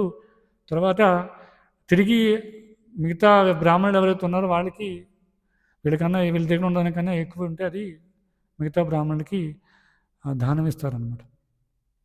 మనం శాస్త్రంలో చూసాం. ఉదాహరణకి బ్రాహ్మణులు రకరకాల యజ్ఞాలు చేసినప్పుడు అక్కడ క్షత్రియులు అధిక మొత్తంలో బ్రాహ్మణులకి దానం ఇవ్వడం మనం చూస్తాం. అధిక మొత్తంలో బంగారు నాణ్యాలు, ఆవులు కదా, వజ్ర వైడూర్యాలు ఇవన్నీ కూడా దానంగా ఇస్తారు. బ్రాహ్మణులు ఏం చేస్తారు? నిజమైన బ్రాహ్మణులు ఎవరు ఏం చేస్తారంటే వాళ్ళకి ఏది అవసరమో అంతే స్వీకరిస్తారు, మిగతా కూడా దానం చేస్తారు. అదే మహాభారతంలో మనం చూసినట్లయితే అలా స్వీకరించినటువంటి దానం ఏదైతే ఉందో అది ఎక్కువైపోయిందని బ్రాహ్మణులు దారి మధ్యలో దాన్ని వదిలేసి వెళ్ళిపోతారు అన్నమాట కదా. అదే పెద్ద గుట్టగా తయారవుతుంది. అర్జునుడు ఎప్పుడైతే యజ్ఞం చేయాలని అనుకున్నాడో కదా ధర్మరాజు, ఆ సమయంలో ధనం సరిపడా లేకపోతే అప్పుడు కృష్ణుడు ఉపదేశిస్తాడు, ఎలా నువ్వు ఈ దిక్కుగా వెళ్తే అక్కడ నీకు అధిక మొత్తంలో ధనం లభిస్తుంది, వెళ్ళమని. వెళ్ళి ఆ ధనాన్ని తీసుకుని వస్తాడు కదా. అందుకే అర్జునుడికి ధనంజయ అని పేరు. కాబట్టి బ్రాహ్మణులు ఆ విధంగా ఉండేవారు, అంటే చాలా సరళంగా వాళ్ళకి ఏది అవసరం అదే స్వీకరిస్తూ అధిక మొత్తంలో ఉన్నదాన్ని మరి దానంగా ఇవ్వడం, భగవత్ సేవలో నిమగ్నం చేయడం ఇలా జరుగుతూ ఉండేది. కానీ ఇప్పుడు పరిస్థితి ఎలా ఉందంటే, బ్రాహ్మణులు ఏదైనా క్రతువు చేయాలంటే ముందు వాళ్ళతో బార్గెయిన్ చేస్తుంటారు అన్నమాట. దీనికి ఎంత అవుతుంది, ఈ క్రతువుకి ఎంత అవుతుంది, ఎంత చేయాలి, దీనికి ఎంత కావాలి, ఇలాంటివన్నీ తీసుకురావాలి, ఇలా ఎన్నో చెప్తూ ఉంటారు. చాలామందికి అది దానివల్ల రిజల్ట్ రాదనమాట. ఎందుకంటే ఒక బ్రాహ్మణుడు ఆశించేవాడు అంటే ఆ చేసే క్రతువు వల్ల రిజల్ట్ రాదు. మనం కలియుగంలో ముఖ్యంగా ఇప్పుడున్న వాటి విషయంలో చూస్తే అదే జరుగుతూ ఉంది కదా. బ్రాహ్మణులు ఏం చేస్తుంటారు, నేను పూర్వం కూడా చెప్పాను ఒకసారి, నా చిన్నతనంలో, అంటే చిన్నతనం అంటే మరీ చిన్నతనం కాదు, ఇంటర్మీడియట్ ఆ సమయంలో 10th క్లాస్ ఆ సమయంలో ఎవరైనా బంధువులు వివాహానికి వెళ్తే చూసేవాడిని అనమాట. బ్రాహ్మణుడు వివాహం చేయడానికి, తంతు చేయడానికి వస్తాడు, కానీ చేసే తంతు అంతా కూడా విచిత్రంగా అనిపిస్తుంది అనమాట. అప్పుడే అందరూ హాస్యంగా చూసేవాళ్ళు ఆ సమయంలోనే. అప్పుడేం తత్వం తెలియదు, ఏం తెలియదు, కానీ ఆ బ్రాహ్మణుడు చూస్తే అందరూ హాస్యంగా చూసేవారు అన్నమాట. ఎందుకంటే ఆయన మంత్రాలు సరిగ్గా పఠించేవాడు కాదు, అంత మింగేసేవాడు, వారికి అర్థమయ్యేది కాదు. పఠిస్తూ ఆయన ఏం చేసేవాడు, పక్క చూపులు చూస్తూ ఉన్నాడు అన్నమాట. అత్తమాటలు మొబైల్ చూసుకోవడం, లేదంటే ఆ వివాహానికి ఎవరైనా అందమైన స్త్రీలు వస్తే వాళ్ళపైన పువ్వులు విసరడం, నేను చూశాను అవన్నీ. అంటే అందరూ ఎవరు ఫీల్ అవ్వరు, ఎందుకంటే బ్రాహ్మణుడు అంటే ఏమనుకుంటే ఎలా కొనబడుతున్నాడులే, పంతులు గారు కదా, పంతులు గారు అంటే హాస్యం అయిపోయింది కలియుగంలో. అంటే హాస్యంగా చూసేవారు, దాన్ని ఏమీ సీరియస్గా తీసుకోవడం, ఇదేంటి నా మీద పువ్వులు చింపుతున్నాను వాళ్ళు కూడా అనుకునేవాళ్ళు, అదే జోక్గా నవ్వుకుంటూ ఉండేవారు. అలా ఇప్పుడు ఆయన పరిస్థితి ఏమైపోయిందంటే ఏదైనా వివాహానికి తంతుకు వస్తే తిరిగి వీళ్ళందరూ ఎటకారం చేయడం మొదలుపెట్టారు. ఎందుకు అంటే అర్థమైపోయింది, ఓ ఈ బ్రాహ్మణుడు కాదు, కాబట్టి ఇతని మీద ఎలా కొలం ఆడవచ్చు, మనకేమి దానివల్ల దానివల్ల మనకేమీ అపరాధం జరగదు కదా, దానివల్ల మనకేం పాపం రాదు అలా అనుకుని ఏం చేశారు, వీళ్ళు తిరిగి రివర్స్ అవ్వడం మొదలుపెట్టారు అన్నమాట. పువ్వులు చిమ్మడం కదా, ఎటకారంగా జోకులు వేయడం, వెనక్కి వెళ్ళి నడుంకెళ్ళడం, నేను చూశాను ఇవన్నీ ఎలా అయిపోయిందంటే రోజు రోజుకి దిగజారిపోతూ ఉందన్నమాట. కాబట్టి అలాంటి బ్రాహ్మణుడు చేసే తంతు వల్ల ఏం ఉపయోగం, అది ఏమైనా రిజల్ట్ వస్తుందా? వివాహం చేయాలి, వివాహం అనేది ఒక సంస్కారం, దానివల్ల ఇంద్రియాలు నియంత్రించబడతాయి, పుట్టబోయే సంతానం ఒక విధంగా మంచి సంతానం వస్తుంది. ఇలా చూస్తే ఇది సాధ్యం కాదు. ఆ కుటుంబంలో ఎవరైతే ఇప్పుడు నేను చెప్తున్నానో అలాంటి పంతులు ఇంట్లో పుట్టిన పిల్లలు ఏం చేస్తున్నారు తెలిసి ఇప్పుడు డ్రగ్స్కి డిటెక్ట్ అయిపోయారు. ఈ మధ్య డ్రగ్స్ కేసులో దొరికి పోలీస్ స్టేషన్లో ఉన్నారు. ఎవరు? అలాంటి బ్రాహ్మణ కుటుంబంలో పుట్టినటువంటి పిల్లలు. కారణం ఏంటి అంటే తండ్రి అలా ఉన్నాడు. కాబట్టి ఇది రోజు రోజుకి దిగజారిపోతుందన్నమాట. అందుకే ప్రభుపాలో చెప్తున్నారు, అలాంటి బ్రాహ్మణుని వెళ్ళి మనం ఎవరైనా ఒక బ్రాహ్మణ స్థాయికి ఉన్నటువంటి వైష్ణవులు లేకపోతే ఒక శూద్ర కుటుంబంలో పుట్టి ఎవరైనా ఒక కొంచెం తక్కువ స్థాయి కుటుంబంలో పుట్టినటువంటి వ్యక్తి కృష్ణ చైతన్యాన్ని స్వీకరించి బ్రాహ్మణ స్థాయికి వెళ్ళి కొంచెం శాస్త్రాన్ని అధ్యయనం చేసి బ్రాహ్మణ దీక్ష తీసుకుని యజ్ఞోపవేతం తీసుకుని అలాంటి బ్రాహ్మణ దగ్గరికి వెళ్ళామనుకోండి, ప్రభుపాలో చెప్తున్నారు భాష్యం చివరిలో, ఏమంటారు వాళ్ళు? ఏదో వాళ్ళు అంగీకరిస్తారా? ఎందుకంటే వాళ్ళు చిన్నప్పటి నుంచి చూసి వీడు చిన్నప్పటి నుంచి లక్షణాలు ఎలా ఉన్నాయి, ఎక్కడో ఉద్యోగం చేస్తున్నాడు, లేకపోతే ఇంద్రియ భోగంలో నిమగ్నమై ఉండొచ్చు, ఏదో రకరకాల కార్యకలాపాల్లో నిమగ్నమై ఉండొచ్చు, చిన్నప్పటి నుంచి ఏదో పంచి కట్టుకుని ఇలా త్రిపుండ్రాలు ధరించి ఏదో మంత్రాలను నేర్చుకుంటూ ఇలా లేడు. ఎలా ఉంది అని పరిస్థితి అంటే అక్కడ ఉద్యోగం చేస్తున్నాడు, ఏదో భౌతికమైన కార్యకలాపాల్లో నిమగ్నం అవుతున్నట్టు కనిపిస్తున్నాడు. కానీ సడన్గా ఒక వ్యక్తి కృష్ణ చైతన్యాన్ని స్వీకరించి బ్రాహ్మణుడు అయిపోవడం, శిఖ ధరించడం కదా, ధోతి కుర్తా ధరించడం, కంటిమాల వేసుకోవడం, తిలకం పెట్టుకోవడం, ఇవన్నీ చూసి వాళ్ళు వాచలేరు అనమాట. కానీ వాళ్ళు అంగీకరించరు.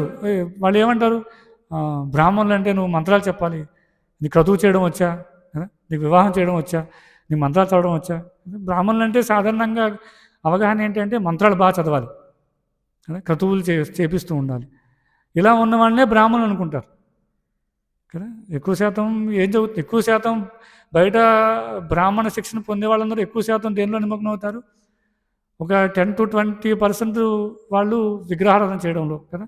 అది కూడా ఒక తంతులా జరుగుతూ ఉంటుంది. ఉదయాన్నే వెళ్తారు, మందిరాన్ని తీస్తారు కదా, అక్కడ భగవంతుడికి ఏదో అగరత్తులు దీపం వెలిగిస్తారు, పటిక బెల్లం చిప్స్ ఏవో పెట్టేసి కదా, లాస్ట్లో కదా ఓం శాంతి శాంతి శాంతి అని చెప్పి తలుపులేసి వెళ్ళిపోతారు కదా. ఆ పెట్టిన పటిక బెల్లం కానీ ఆ ధూపం కానీ అవన్నీ కూడా నెక్స్ట్ రోజు ఉదయం వరకు అలాగే ఉంటాయి, చెమలు పట్టేసి అలా ఉంటాయి. ఎక్కువ శాతం ఒక 10 నుంచి 20% బ్రాహ్మణులు దాంట్లో నిమగ్నం అవుతున్నారు. అది కూడా శాస్త్రోక్తంగా చేయరు. దానివల్ల ఏం ప్రతిఫలం రాదు. మిగతా వాళ్ళందరూ ఏం చేస్తున్నారంటే ఏదో ఒక ఉద్యోగంలా స్వీకరిస్తారన్నమాట కదా. రకరకాల తంతులు, వివాహం ఇలాంటి వాటిలో చేయడానికి నిమగ్నం అవుతుంటారు. ఎందుకంటే దానిలో ఎక్కువ ధనం వస్తుంది. రోజు మందిరానికి వెళ్ళి ధూపదీప నైవేద్యాలు చేస్తే నెలకు 5,000కో 10,000కో కాంట్రాక్ట్ మాట్లాడుకుంటారు. కానీ ఒక వివాహం చేస్తే 25,000 వస్తుంది. కాబట్టి ఎక్కువ శాతం మంది దేంట్లో నిమగ్నం అవుతారంటే దాంట్లోనే అవుతారు. నేను చూశాను ఒకసారి, ఎవరో ఒక పెద్దవారి ఇంట్లో ఎవరో చనిపోతే కర్మకాండ చేస్తున్నారు.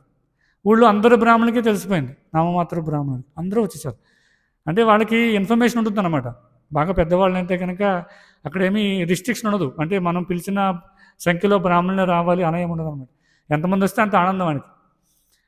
కాబట్టి వస్తారు, మనం చూడొచ్చు. వాళ్ళ వస్త్రధారణ కూడా నేను చాలామంది చూశాను, ఈ కచ్చ పెట్టుకోవడం కూడా సరిగ్గా రాదు.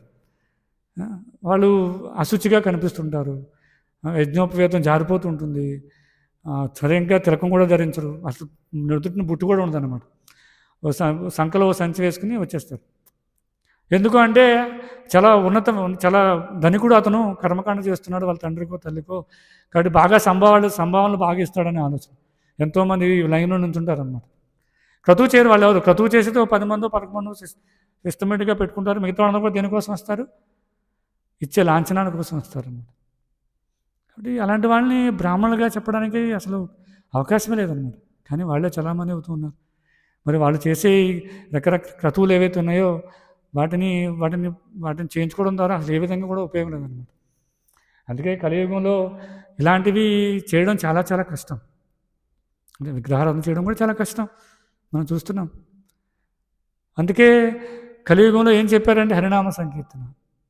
కాబట్టి ఎవరైతే మనం శాస్త్రంలో ఇప్పుడు దాకా ఉదాహరణ చూసామో, రకరకాల భక్తులు ఎవరైతే ఉన్నారో వాళ్ళందరూ ఉదాహరణ చూస్తే వాళ్ళందరూ ఏం చేశారు అంటే వాళ్ళు బ్రాహ్మణత్వాన్ని పెంపొందించుకొని స్వతహాగా లక్షణాలు పెంపొందించుకుని రకరకాల క్రతువుల్లో వాటిలో నిమగ్నం అయ్యి వాళ్ళు భక్తులు కాలేదు. వాళ్ళందరూ భక్తులు అయ్యారు, భగవంతుడి యొక్క నామాన్ని కీర్తించడం ద్వారా భక్తులయ్యారు. అందుకే చెప్తున్నా చూడండి, చైతన్య మహాప్రభువుల యొక్క ప్రధాన శిష్య గణమగు గోస్వాములు సైతము బ్రాహ్మణ సంఘం నుండి బహిష్కరింపబడిన వాళ్ళే. వాళ్ళు స్వతహాగా బ్రాహ్మణ కుటుంబంలో జన్మించారు, కానీ వాళ్ళు బహిష్కరించబడ్డారు. కానీ ఎప్పుడు మళ్ళీ వాళ్ళు వైష్ణవులుగా మరి ఆచార్యులు అయ్యారంటే చెప్తున్నారు, చైతన్య మహాప్రభు వాళ్ళ యొక్క కృపల చేత పరమోత్తమ వైష్ణవులుగా వాళ్ళు మారారు అన్నమాట. కాబట్టి ఇప్పుడున్న సమాజంలో ఒక వ్యక్తి బ్రాహ్మణులుగా అవ్వాలి అంటే ఇలా ప్రయత్నం చేయడం ద్వారా కాదు.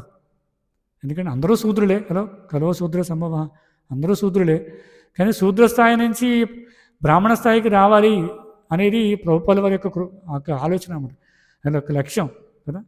అందుకే ప్రభుపాల వారిని పాశ్చాత్య దేశాల్లో ఎవరు ఇంటర్వ్యూ చేసినప్పుడు ప్రశ్న అడుగుతారన్నమాట, మీ యొక్క లక్ష్యం ఏంటి, మీరు ఎందుకు ఇక్కడ ఉన్నారంటే ఆయన చెప్తారు, జనాలందరినీ కూడా బ్రాహ్మణులుగా తయారు చేయాలి, అది నా లక్ష్యం అని చెప్తారు.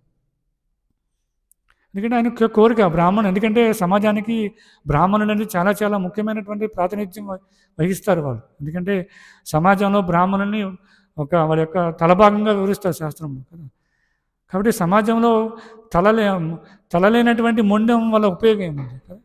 తలలేని మొండెం ఏమవుతుంది, మరణిస్తుంది కదా, ఉపయోగం లేదు దానివల్ల. కాబట్టి మేధస్సు అనేది చాలా చాలా ముఖ్యమైనది, సమాజానికి చాలా ప్రాతినిధ్యం వహిస్తుంది అనమాట. కాబట్టి ప్రభుపాల వారు ఈ అంతర్జాతీయ కృష్ణ చైతన్య సంఘాన్ని స్థాపించడంలో వారి యొక్క ముఖ్యమైనటువంటి లక్ష్యం ఏంటంటే ఎక్కువ మంది బ్రాహ్మణులను తయారు చేయాలి. ఆ బ్రాహ్మణులు అందరూ కూడా ఏం చేస్తారు, ప్రచారం చేస్తారు వెళ్ళి కదా. పరమ పూజ్య శ్రీ భక్తి వికాస్ స్వామి మహారాజ్ గారు చెప్తారు, బ్రాహ్మణ అంటే టీచర్ అండ్ ప్రీచర్ కదా. అంటే చెబుతుంటారు శాస్త్రాలని, వాళ్ళకి చెబుతూ ఉంటారు, దాంతోపాటే ప్రీచింగ్ అంటే వాళ్ళు అవలంబిస్తూ పక్క వాళ్ళకి చూపిస్తుంటారు అన్నమాట. ప్రీచింగ్ అంటే జస్ట్ లైక్ దట్ ఏదో శాస్త్రాలు శ్లోకాలు చెప్పేయడము, ప్రవచనాలు ఇచ్చి వెళ్ళిపోవడం కాదు. ప్రీచర్ అంటే ముఖ్యమేంటి అక్కడ మహారాజు వారు చెప్తారు, ప్రీచర్ అంటే ముఖ్యమైన విషయం ఏంటంటే వాళ్ళు దాన్ని అవలంబిస్తారు, వాళ్ళు దాన్ని పాటిస్తూ మిగతా వాళ్ళకి చేసి చూపిస్తుంటారు అన్నమాట. కాబట్టి బ్రాహ్మణ అంటే టీచర్ అండ్ ప్రీచర్. అది ఇప్పుడు మనం నామమాత్ర బ్రాహ్మణులు అది చూడలేం కదా. వాళ్ళు ఏం చేస్తుంటారు, వాళ్ళు ఏం ప్రచారం చేయరు కదా, ఏం చేస్తారు కదా. క్రతువులు చేయాలి, ఎందుకు చేస్తున్నామో చెప్తారా కనీసం, ఈ క్రతువు వల్ల ఉపయోగం ఏంటో చెప్తారా, కానీ చెప్పరు. అందుకే మనం చూడండి, ఈ మన వైష్ణవ సాంప్రదాయంలో ఏదైనా క్రతువు చేస్తాం, ఇంకేం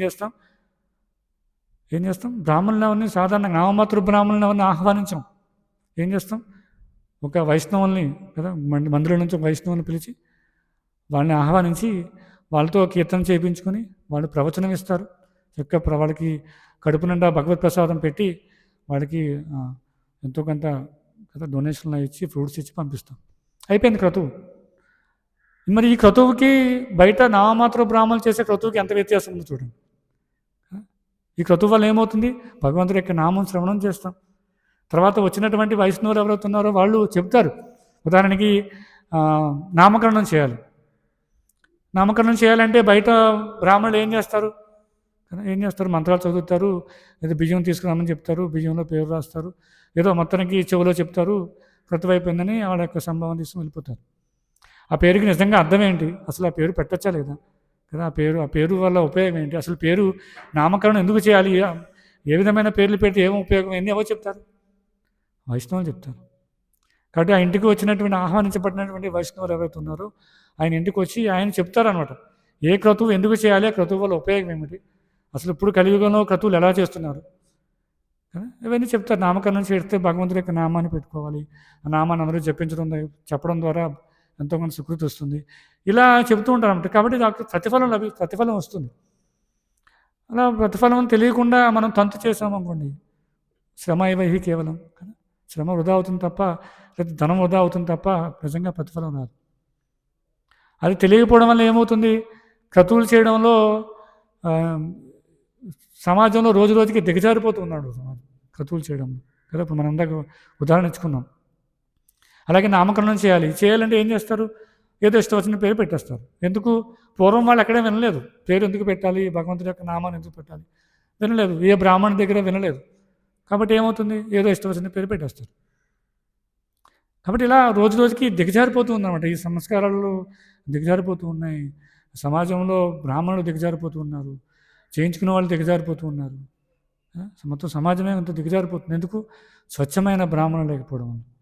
ఈ శాస్త్రాన్ని యథాతథంగా అనుసరిస్తూ దాన్ని ఫాలో అవ్వలేకపోవడం వల్ల కదా. అందుకే మనం భగవద్గీతలో 18 అంజనా చూస్తే కృష్ణుడు చెప్తాడు, యశాస్త్ర ఇదముచ్యంతే వర్తతే కామకారణాత్ కదా, నసిద్ధి నమాప్నోతి నసుఖం నా పరాంగతి అని చెప్తాడు. అంటే శాస్త్ర విధులని పాటించకుండా ఒక వ్యక్తి ఏదో తంతులా జీవితాన్ని కొనసాగిస్తున్నాడు అనుకోండి, అతనికి నా సుఖం నా పరాంగతి, సుఖం అనేది ఉండదు, పరాగతి అంటే భగవద్నామం చేరుకును, ముక్తి అనేది ఉండదని చెప్తారు అన్నమాట. అందుకే తర్వాత శ్లోకంలో కృష్ణుడు ఏం చెప్తాడు,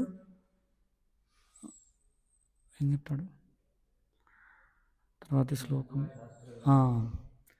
సో ఒక వ్యక్తి శాస్త్రానికి అనుగుణంగా వాళ్ళ యొక్క జీవితాన్ని మార్చుకోవాలి. వాడు చేసే కర్మ అంతా కూడా క్రతువులు కానీ ఎలా ఉండాలి, శాస్త్రోక్తంగా ఉండాలి. కాబట్టి చాలా చాలా ముఖ్యమైన విషయం ఏంటంటే, ముఖ్యంగా కలియుగంలో ఒక వ్యక్తి బ్రాహ్మణ స్థాయికి రావాలి అంటే ఇది ఒక్కటే మార్గం అన్నమాట. ఏ విధమైన మార్గము లేదు. ఎందుకంటే అది దానికి అవకాశమే లేదు. అసలు బ్రాహ్మణత్వాన్ని పొందడానికి అవకాశమే లేదు.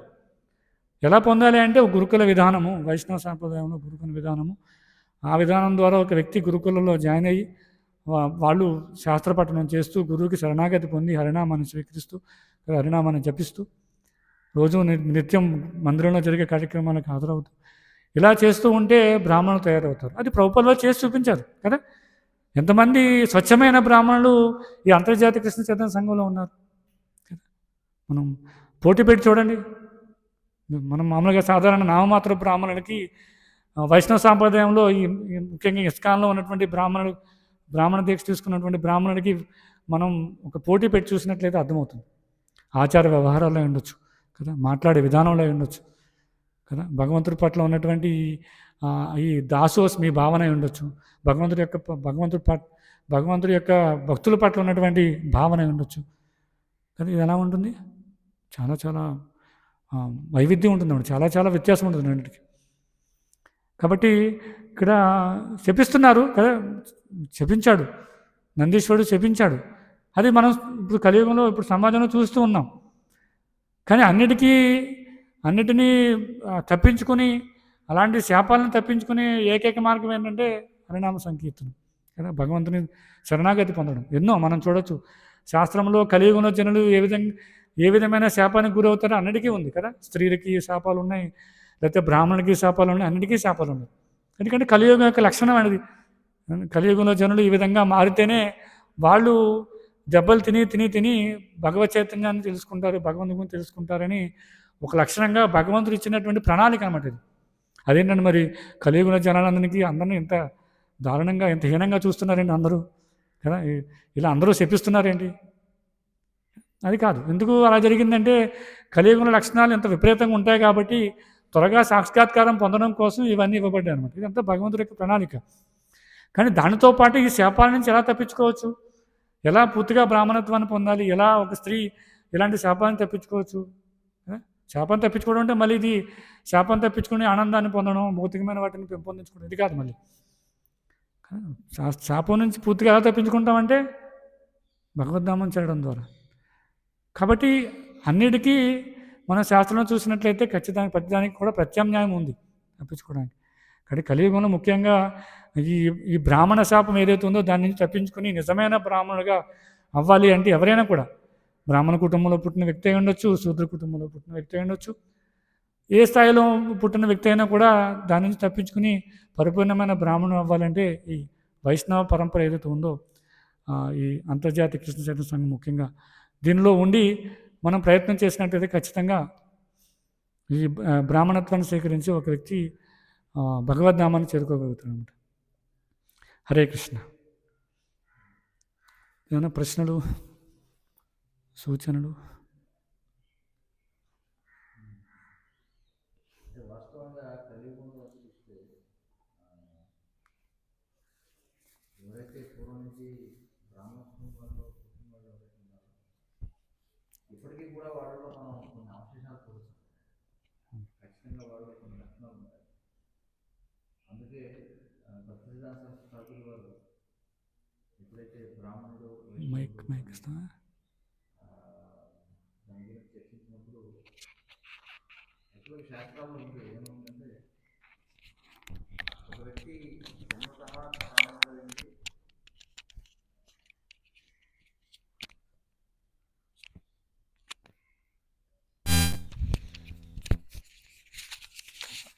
భక్తి సిద్ధాంత సరస్వతి ఠాకూర్ వారు ఆయన ఏమంటారంటే ఓకే, ఒక వ్యక్తి సంస్కారవంతుడు అవ్వాలంటే కృష్ణ చైతన్యం ద్వారా అతడు సంస్కరింపబడాలి, అది సరే. అది ఒకటే. అయితే ఒకవేళ జన్మతః కూడా వాడు బ్రాహ్మణుడై ఉన్నట్లయితే, జన్మతః కూడా వాడు బ్రాహ్మణుడై ఉండి వాడు ఈ విధానాన్ని అనుసరిస్తున్నట్లయితే వాడు ఇంకా శ్రేష్ఠుడు అని చెప్పి అంటారు. ఇంకా భక్తి సిద్ధాంత సరస్వతి ఠాకూర్ వారు ఏమంటారంటే వాళ్ళకి ఇంకా ఏంటంటే వాళ్ళు త్వరగా దీన్ని తీసుకునేటువంటి అవకాశం ఎక్కువ ఉంటుంది. అయితే దురదృష్టవశాత్తు వాళ్ళు తీసుకోవట్లేదు, అది వేరే విషయం. అందుకే పరమ పూజ్య భక్తి వికాస్ స్వామి వారు కూడా మనం చూసినట్లయితే ఆయన కూడా కొన్ని ప్రవచనాలు ఇచ్చారు. ఎందుకంటే బ్రాహ్మణులకు నా ఉపదేశం అని చెప్పి.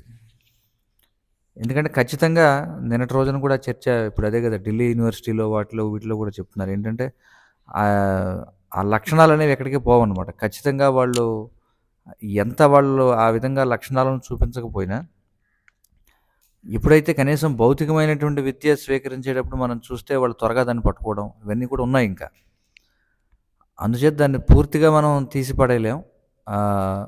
వాళ్ళు కనుక కృష్ణ చైతన్యవంతులైతే ఇంకా మంచిది, కానీ వాళ్ళు ఎవరు కూడా దాన్ని తీసుకోవట్లేదు. కాబట్టి అందుకే ప్రభుపాదుల వారు ఏమన్నారంటే ఇది ఇప్పుడు మనం ప్రస్తుతం చేసేటువంటిది ఏదైతే ఉందో ఇది బ్యాటిల్ ఫీల్డ్ కమిషన్ అని చెప్పి అంటారు.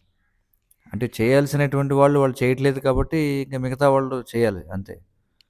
ఇప్పుడు యుద్ధం చేసేటువంటి సమయంలో అందరికీ కూడా తుపాకీ పేల్చి శిక్షణ ఇస్తారు. ఎప్పుడైతే చేయాల్సినటువంటి వాడు ఎప్పుడైతే ఉండడో అప్పుడు వేరే వాడు చేయాల్సి వస్తుంది. సో ఇది అత్యవసర పరిస్థితి. అందుకే ఇప్పటికీ కూడా ఇంకా ఏమిటంటే మరి గురు మహారాజు కూడా చెప్పేది ఏమిటంటే ఎవరో ఒక మ్లేచ్ఛ కుటుంబాల నుండి వచ్చినటువంటి వాళ్ళే ఎంతగా దీన్ని తీసుకొని ముందుకు వెళ్ళగలిగినప్పుడు మరి ఎవరైతే ఈ వైదికమైనటువంటి బ్రాహ్మణ కుటుంబాల్లో అంటే వాళ్ళు ఆ విధంగా వ్యవహారం అనేది వదిలేసినప్పటికీ కూడా ఎవరైతే ఇప్పటికీ కూడా ఓకే సర్టిఫికేట్లో ఉంది వాడు బ్రాహ్మణుడు అనేటువంటిది ఒకటి ఉంది, వాడు ఆ విధంగా వ్యవహారం చేయట్లేదు, అయినా సరే ఒకవేళ వాడు కనుక దీన్ని పట్టుకున్నట్లయితే వాడు ఇంకా బాగా తీసుకోగలుగుతాడని చెప్పి చెప్తున్నారు. సో ఇక్కడ జరుగుతుంది ఏంటంటే కలియుగ ప్రభావం వల్ల వాళ్ళు దాన్ని వినియోగించుకోవట్లేదు, కానీ మనం ప్రోత్సాహం చేయాలన్నమాట. ఆ విధంగా ఎవరైతే బ్రాహ్మణ కులంలో పుట్టినటువంటి వాళ్ళని దీన్ని తీసుకోమని చెప్పి మనం ప్రోత్సాహం చేయాలి. చేసినట్లయితే ఇది ఇంకా ప్రభావవంతంగా పనిచేస్తుంది అనేది ఇక్కడ ఆ విషయం కూడా మనం గుర్తించాలి. మన సమాజంలో కూడా చూస్తుంటాం, ఆల్రెడీ బ్రాహ్మణ కుటుంబం నుంచి వచ్చిన వాళ్ళు దీన్ని స్వీకరిస్తే ఇంకా త్వరగా అడ్వాంటేజ్. అవును, శ్లోకాలు చదవగలరు బాగా. అవును, ఎందుకంటే సహజం. ఇప్పుడు ఎవరైతే కృష్ణ చైతన్యాన్ని స్వీకరిస్తున్నారో, ఇప్పుడు కృష్ణ చైతన్యాన్ని స్వీకరించిన వాళ్ళు వాళ్ళ పిల్లలకి కృష్ణ చైతన్యవంతులు అవ్వడం చాలా సులభం అవుతుంది. అదేవిధంగా ఎవరైతే, ఎందుకంటే కొన్ని సంస్కారాలు వాళ్ళకి ఉన్నాయి, ఇంకా తీసేయడానికి లేదు. ఇంకా నేను చాలామందిని గమనించాను, వాళ్ళు భౌతికంగా వాళ్ళు ఇంద్రియ భోగంలో పడి ఏదేదో చేస్తున్నప్పటికీ ఇంకా వాళ్ళు మాట్లాడేటువంటి విధానం కావచ్చు, వాళ్ళ యొక్క వ్యవహారం కావచ్చు, సహజంగానే కొంత వినయాన్ని కలిగి ఉండడం, ఇవన్నీ కూడా ఉన్నాయి. కలి ప్రభావం ఉంది, అదే సమయంలో ఇది కూడా ఉంది. ఒకవేళ వాళ్ళు ఆ విధంగా బ్రాహ్మణ కుటుంబానికి చెందిన వాళ్ళు అయి ఉంటే వాళ్ళు ఇంకా స్వీకరిస్తే వాళ్ళు ఇంకా త్వరగా దాన్ని తీసుకోగలుగుతారు, ఇంకా ముందుకు వెళ్ళగలుగుతారు. అది మాత్రం అందులో స్పష్టం. ఎందుకంటే పూర్వ సంస్కారాలు అనేవి వ్యక్తిని ఖచ్చితంగా ప్రభావితం చేస్తాయి, అది మనం అర్థం చేసుకోవాలి. హరే కృష్ణ. శ్రీ వైష్ణవ సాంప్రదాయంలో మొత్తం ఎక్కువ ఆల్మోస్ట్ బ్రాహ్మణ్స్ ఉంటారు, అంటే బైబిల్తో బ్రాహ్మణ్స్. శ్రీ వైష్ణవ సాంప్రదాయంలో ఆ, వాళ్ళు అంటే సన్యాసం వేరే వాళ్ళకి ఇవ్వరు. అలాగే ఆలయాల్లో అర్చకత్వం ఇవన్నీ కూడా వాళ్ళు ఖచ్చితంగా బ్రాహ్మణ కుటుంబంలో జన్మించిన వాళ్ళకైతేనే ఇస్తారు. మిగతా వాళ్ళు వ్యక్తిగతంగా సాధన చేసుకోవచ్చు, వాళ్ళు ఇంట్లో చేసుకోవచ్చు, ఇంట్లో విగ్రహారాధన చేసుకోవచ్చు. ఆ, కానీ వాళ్ళు ఆలయాల్లో అర్చకత్వం చేయడానికి అంగీకరించరు. ఇప్పటికీ కూడా ఆ విధానం ఉంది. హరే కృష్ణ.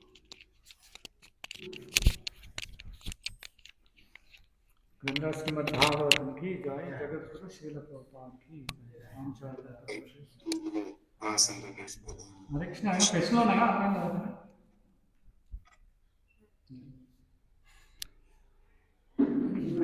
अच्छा